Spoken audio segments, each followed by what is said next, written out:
वाल्मिक कराड याच्या अडचणीमध्ये वाढ होण्याची शक्यता आहे। औरंगाबाद खंडपीठाने वाल्मिक कराडचा जामीन अर्ज फेटाळलेला आहे, त्यामुळे आता वाल्मिक कराड याच्या अडचणींमध्ये वाढ होऊ शकते।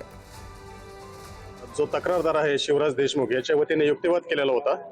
आज न्यायालयामध्ये उर्वरित युक्तिवाद हा जे अर्जदार आहेत त्यांच्या वतीने झालेला आहे आणि त्यानुसार न्यायालयाने माननीय खंडपीठाने सदर युक्तिवादानंतर त्यांचा जो जामीन अर्ज आहे तो ओपन कोर्टामध्ये फेटाळलेला आहे। हा जो अर्ज आहे हा मुळात जो एक तक्रारदार आहे शिवराज देशमुख म्हणून यांच्या वतीने अर्ज केलेला होता।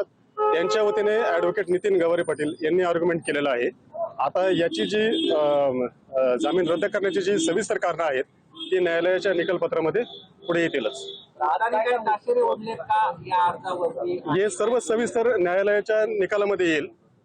सध्या कोर्टामध्ये फक्त ओपन कोर्टामध्ये फेटाळण्याबाबत कोर्टाने सांगितलेलं आहे। यापूर्वी कुठे कुठे अर्ज फेटाळले ना, आता पुढची प्रक्रिया काय असेल त्याविषयी सविस्तर आता न्यायालयाच्या प्रकरण निकालपत्रकामध्येच सविस्तर उत्तर येईल।